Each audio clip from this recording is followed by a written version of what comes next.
মেসিকে নিয়ে যুবভারতী ক্রীড়াঙ্গনে যেটা হলো সেটা দুর্ভাগ্যজনক, লজ্জাজনক এবং অত্যন্ত কুরুচিকর। কিছু লোকের হ্যাংলামির জন্য এরকম একটা লজ্জাজনক পরিস্থিতি কলকাতার উপর হলো। কেন মেসি যখন মাঠে ঘুরছেন, এত মানুষ তারা কত শখ করে খেলার, তো মূল কথা ছিল না মেসিকে দেখতে যাচ্ছেন, মেসি আসছেন, স্বপ্নের নায়ক, মেসিকে দেখতে যাচ্ছেন।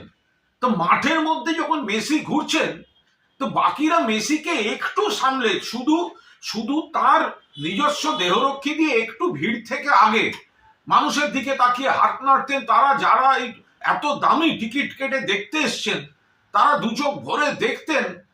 তো সেটা করা গেল না। এত কিসের হ্যাংলামি? এই কয়েকজনের যে আধিক্যতা দেখছি, এটা কিসের? এটা মেসি দেখা না নিজেকে জাহির করা? এটা কি হ্যাংলামি হলো? ফলে দূরে যারা বসলেন, যারা গ্যালারিতে টাকা দিয়ে গেছেন, ওই ভিড়ের মধ্যে দেখতে পাচ্ছেন না।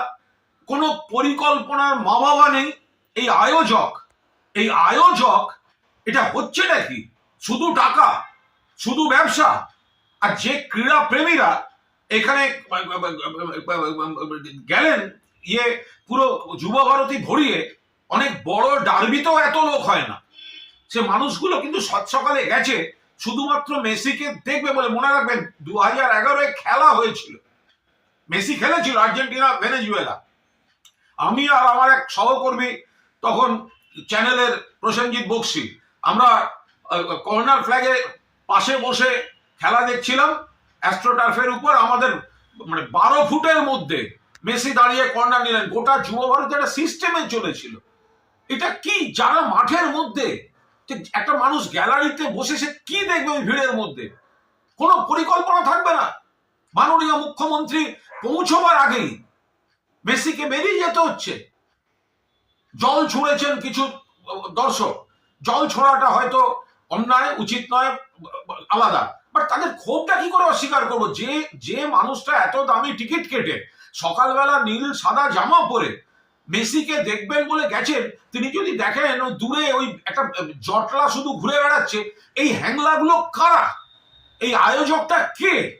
এরা শুধু ওই টাকা তুলে দামি করে নিজেদের টাকাটাকে সুরক্ষিত রেখে অন্য জায়গা থেকে স্টারদের এনে ঘুরিয়ে দেয়া, ইয়ার্কি মারার জায়গা পায়নি। এদের বিরুদ্ধে ব্যবস্থা নেওয়া উচিত।